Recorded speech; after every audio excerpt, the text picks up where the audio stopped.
Hey y'all, hey, I'm back with another review of Sisters on BET. Disclaimers as usual. I missed episode 5. There was a lot going on last week. We're going into episode 6, so I'm gonna do a little brief recap. I'm also on location because I'm not in the DVD/studio. I'm making do with what I got, so let's get right into it because I don't want this to be a 50-minute video. Just listen, rock with me. All right. Episode 5, a quick recap. Karen knows who the baby daddy is, but wants to tell whoever the baby daddy is first, before she tells any of the girls. She also confirms that she let her insurance lap when some other stylists that she mentors stole all of her clients, and so she had to, cut some costs, and that is one of the costs that was cut. There's a little message in there because at all times you need to have insurance no matter what's going on. If you're cutting shit, don't cut that, cut something else. All right. She is also thinking about letting Zach help her rebuild the shop. Calvin's brought all of his furniture out of storage, and Maurice hates it, but hell, it's all that you got, so it's the best that's going to happen at this point. Maurice also offers to help Maurice out financially until all of this can be resolved, which, is very nice of him to do, considering Maurice still has this attitude and this chip on his shoulder about everything, as if everyone else has him in this situation and not him having everybody in this situation. All right. Everybody was sitting around just happy, that Karen is okay, yet alive, and everybody has been smoking and cross-contacting as far as smoking and drinking, and so Andy is absolutely faded, and Gary insists on coming to the house. In that conversation, she tells him the God honest truth, because sometimes the ganja makes you tell the absolute truth for some people, and she tells Gary that her truth that he needs to hear is that he is only around because he is good in bed, and if he were not, he would not be around. He is not her type. He ain't tall enough to ride the ride. However, she's just dealing with it because, hell, she don't really want to be alone, and he is putting it down, picking it up, smacking and flipping and reversing, and that's good enough for her. Okay? That was the gist of episode 5, so we're just going to jump right into episode 6. We are on season 6, episode 6 of Sisters, entitled Mending Fences. So we're at the next morning, after everybody's celebrating the fact that Karen did not perish in the fire. Danny wakes up with Preston in her bed. She was so stoned out of her absolute mind, she has no idea how she got there. She was too high to recall jumping on him. Literally jumping on him, jumping his bones the night before. She's trying to send him away, and he claims, hey, basically it's safe for me to be here because Mindy is gone. Alluding to the fact that maybe she decided to leave or he sent her away. He did not confirm at this scene, but that is what he was saying. He says that she was saying, something different last night. Like, she tried to rush him off today, but she was saying something different last night. She said she loved him, and she was just afraid to get hurt, and blah, blah, blah, and a bunch of other stuff. Again, under the influence. All right, we'll talk about that again in a minute. He tells her that she recorded the interaction last night from start to finish, right? And she played it back on her phone, and she realizes that she is her most honest when she is high. Okay? Something about this scene pissed me off. It irked my spirit. What is it that pissed me off? Well, that just didn't sit right in my spirit. Let's just change that language. Something about that didn't sit right in my spirit because he was aware. Well, maybe he wasn't aware. I don't know. She was out of her mind, which means that she was under some sort of intoxication, some sort of influence. And if you're big on consent or, learning what those things are about, you know better, you do better. And you know that if anytime that someone is not of sound, clear mind, then they are not capable of giving consent. Now, what we're not going to do here is argue about that concept. This ain't that channel. I'm just telling you from what I believe to be true. Any type of inebriation or even if it's, prescription medication, if you are not of sound, clear, stable mind to give a clear, verbal, audible yes, then that does not equate to absolute consent, because from a legal standpoint, that won't hold up. That's just the message I felt like I needed to give the people in this moment. We're not gonna talk about the technicalities about, you know, her jumping his bones, who did what, who was supposed to stop what, blah blah blah, whatever. I just wanted to put that on your spirit, your mind, and your heart for those among you that don't know what that means. Moving right along. All right, Karen goes back to Andy's first thing that morning and she wants to talk. She tells her about Pam telling her to call Zach. Basically, Pam made me call Zach last night to take him up on his offer to help cover the salon, as if she didn't want to take up the offer herself. We all know that she does. And the delusion. The delusion is set back in with Karen because he was so concerned and caring about her yesterday. And so she tells Andy like he was sweet, like he used to be, like he hasn't been in years. And that Fatima walked in and he started acting real different. Basically kind of like, I know, it's given like I really know he still loved me type situation. And it took me almost dying for him to realize that that's what he really feels. It was giving that type of energy when Karen was talking to Andy. So now she plays the I've known you longer game because Andy is holding true to what she said. She's like, you know, okay. She's like, okaying her to death because Fatima's name is involved and she's, you know, made this clear to everyone. She's not going to talk about one to the other. And again, Karen plays this, oh, I've known you longer card to kind of get Andy to have an opinion. And I appreciated the fact that Andy decided to stick to her guns in this scene and tell the girl like, you know, okay.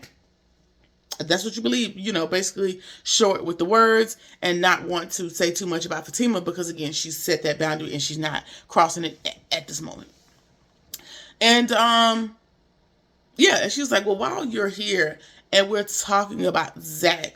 No, she asked her, she said, hey, because Karen tells her like, hey, I'm, you know, taking Zach up on the offer to help with the salon. And she was like, Andy's like, it's interesting that you want to take Zach up on his offer, but when I offered, you didn't want to accept. Again, the delusion has set in because she feels like, oh, well, Zach offered, that means he loves me again. It's giving that type of vibe. And then she was like, what? And she was like, no, you know, Zach offered. Basically, she just wants to take his offer. That's the long and the short of it. And then Andy goes on to ask, like, hey, is he the father? And she avoids the question. She doesn't give a clear answer because she hasn't talked to whoever this baby's daddy is. And by the end of this episode, she still hasn't had the conversation with whoever this damn baby pappy is. But we're going to have to talk about this I'm going to give it 2 more episodes before we get the damn long and the short of who the baby belongs to. And knowing her and the delusion that she's now living back in, she might just tell Zach that it is, because who was there with her at the doctor to actually confirm what was said? Nobody. So she could say anything at this point, and that's the only information that you have. She thinks it means something that he was all over her.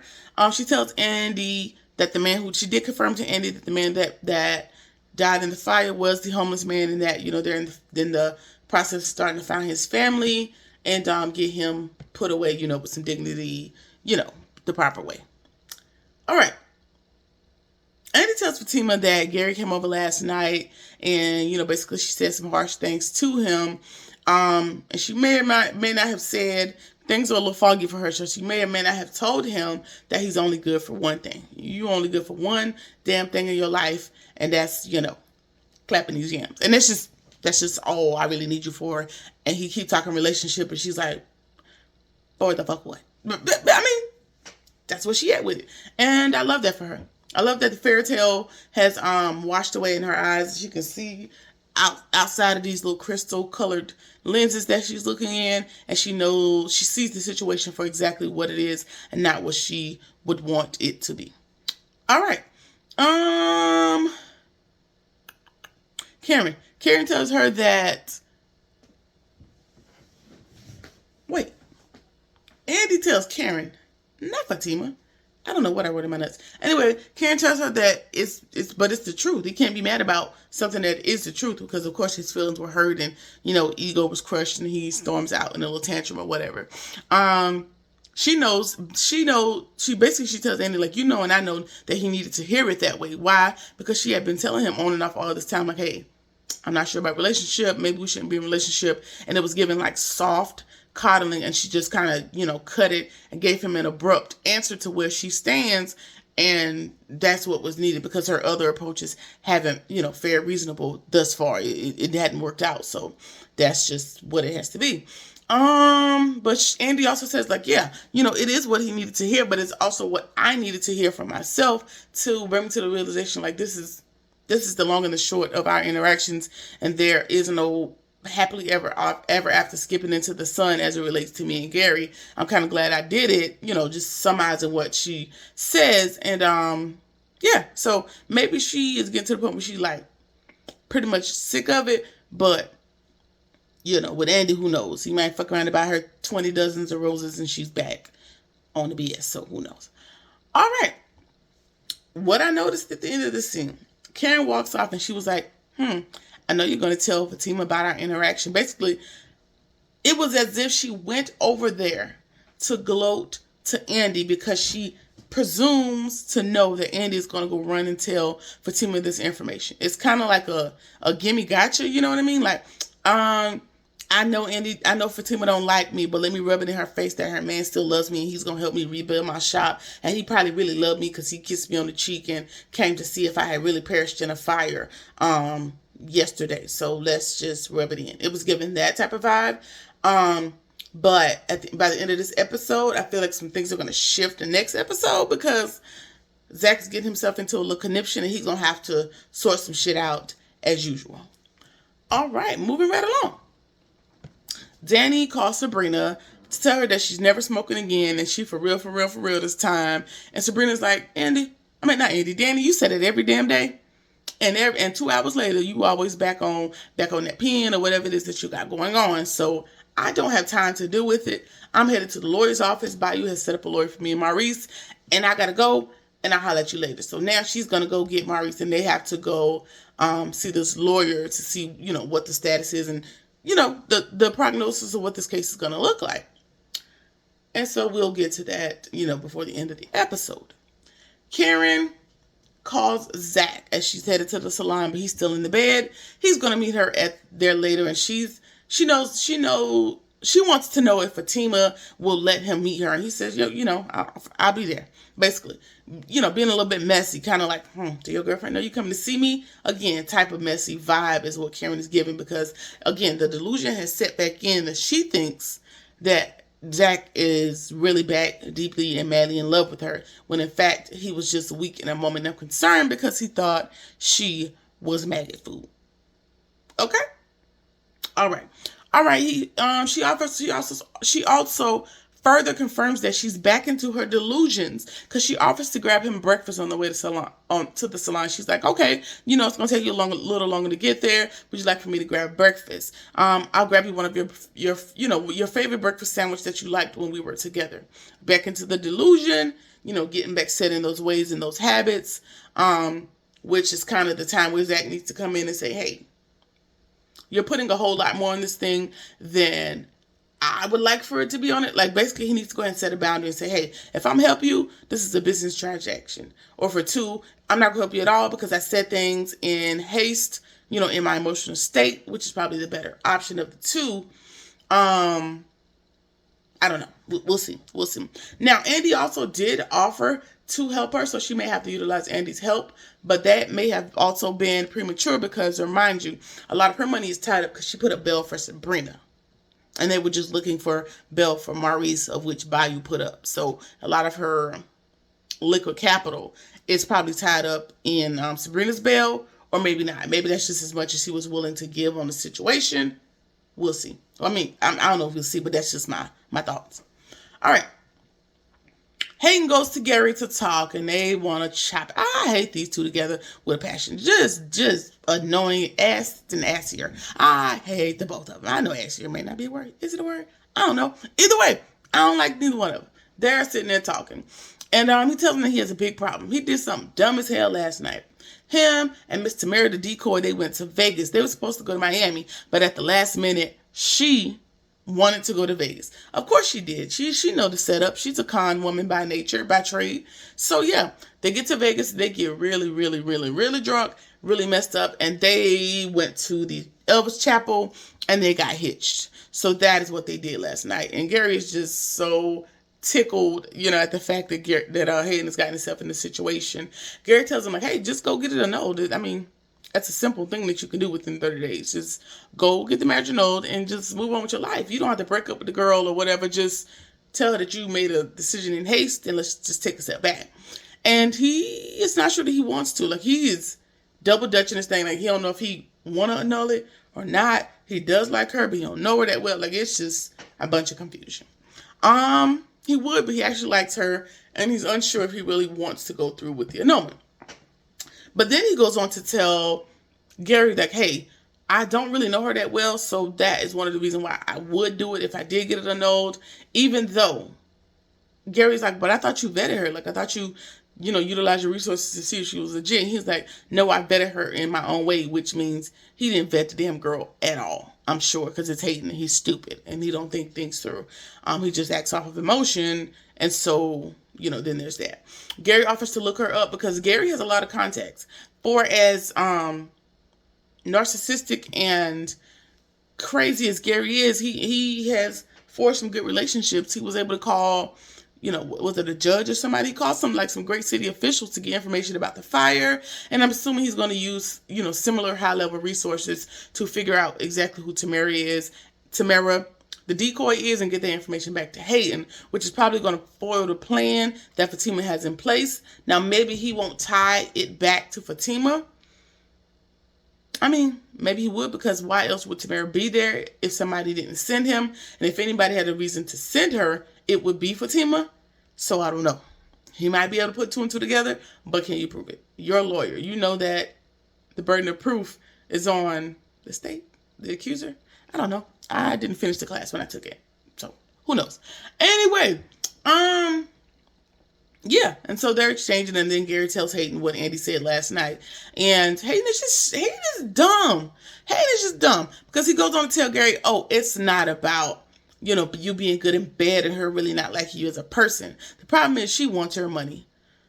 Hayden, she has gotten a fair chunk of it. He done bought her the penthouse. He done bought her the Rolls Royce, the Bugatti, Lamborghini, whatever the car is. He is willingly giving his money to her, or buying things for her that she can always turn around and sell and get the money. It's not about the money. She's just telling him that I really don't like you like that. Like, we tried. It ain't work. You get here, do what you need to do, and go. It ain't no relationship aspect that's possible at this point. But, of course, Hayden is dumb as hell, and he don't have the foresight to see any of that. All right.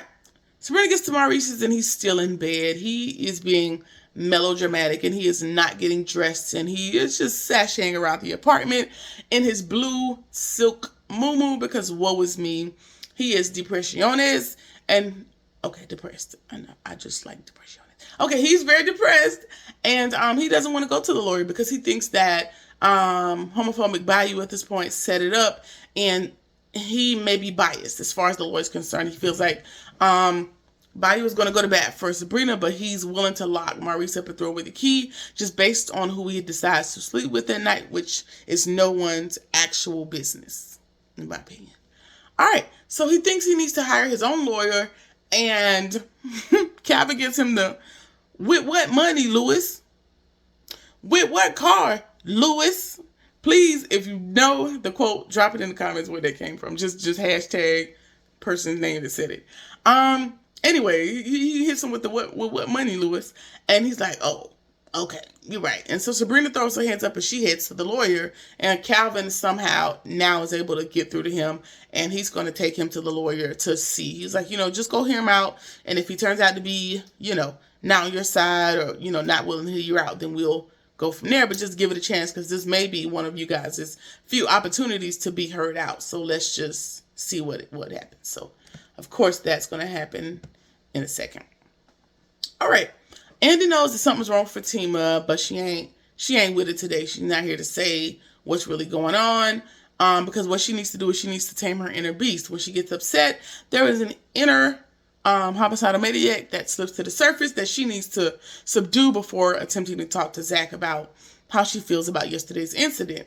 And then in that moment, Zach shows up at the office, and that pissed me off yet again, because it hasn't even been a day that she hasn't been talking to you, for one.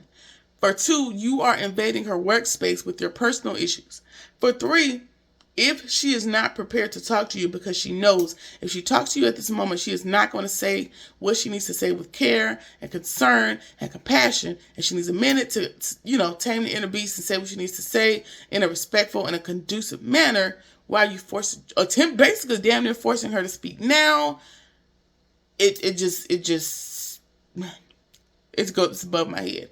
I just can't quite understand it, but he does. He shows up at the office and he demands answers as to why she left the house, snuck out of the house this morning without saying anything to him, as if that is the end of the world. Because, sir, you were actually sleeping. So, what would she have said to a sleeping gentleman? I'm not sure. All right. Andy's trying to run interference, and Fatima's able to get away and go prepare the portfolio or whatever it is she needs to get squared away for the debriefing, because they have actual work to do in a little bit. So he needs to get out of the way. Either way, Andy and Zach are sitting there talking, and he tells standing there talking, and he tells Andy that he's headed to see Karen right now, and Andy's just dumbfounded. He is talking to Andy, and he appears to be clueless, like, well, what did I do? She's explaining it to him, and again, he seems unwilling or just unaware as to what the actual issue is.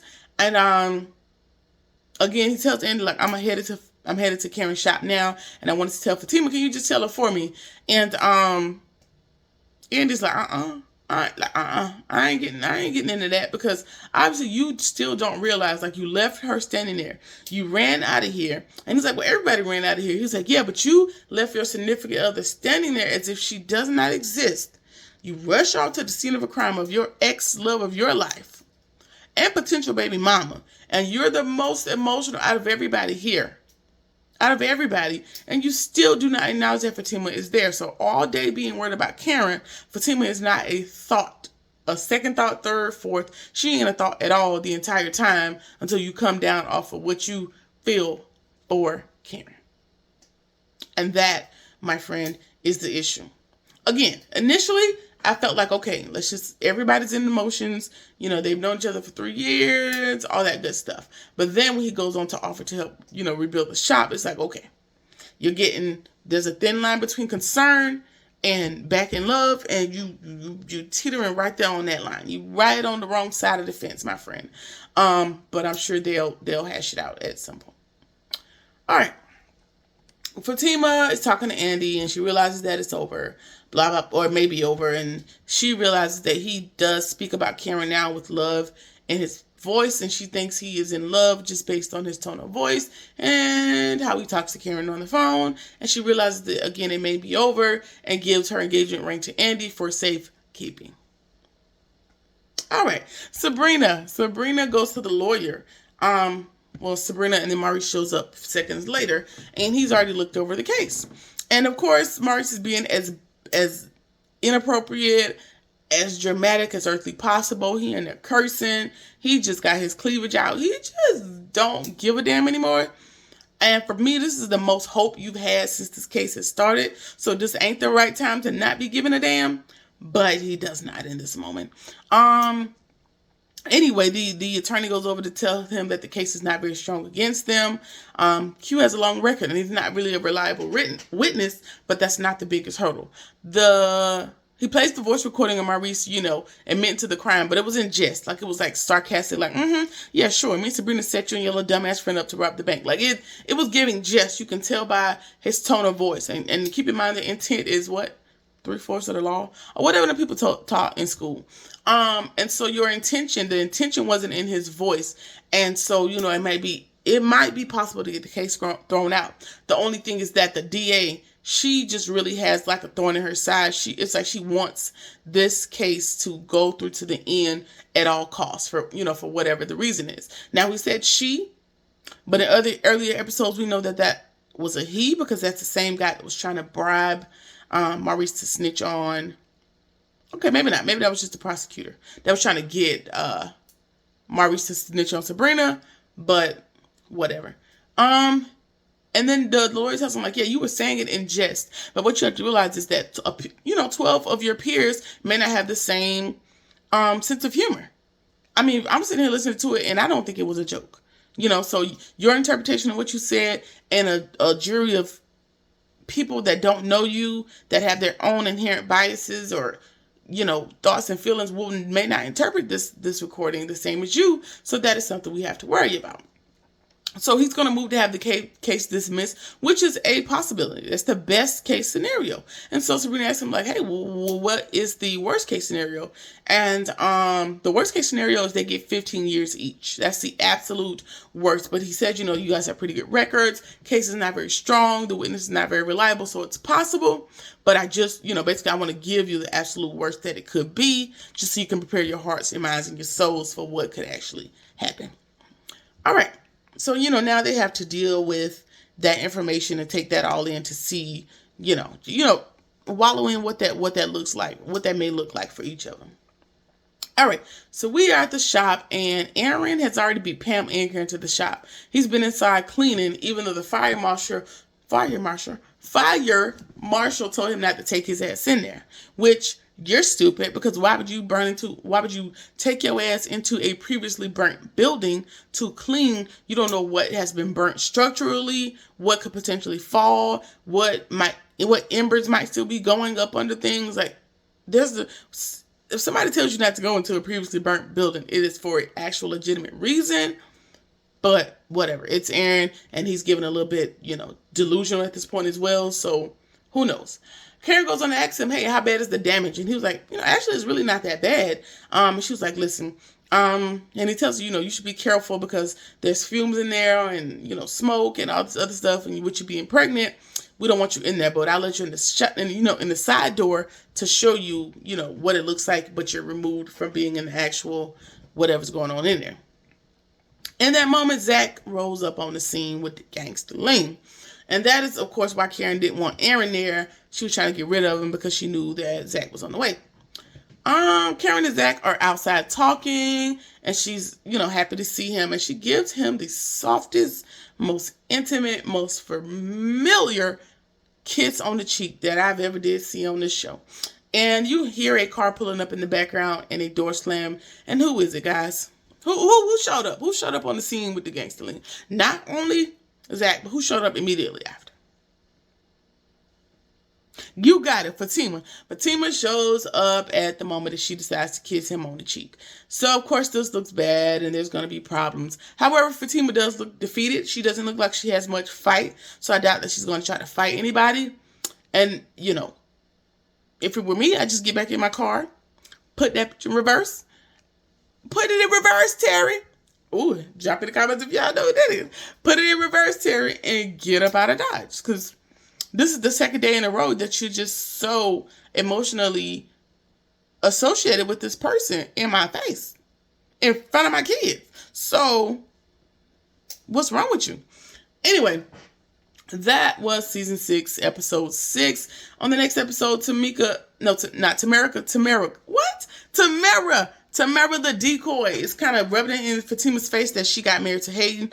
And so Fatima's going to have to deal with that because obviously she went above and beyond what the plan was as far as getting payback from Hayden is concerned. And so we're going to have to deal with that.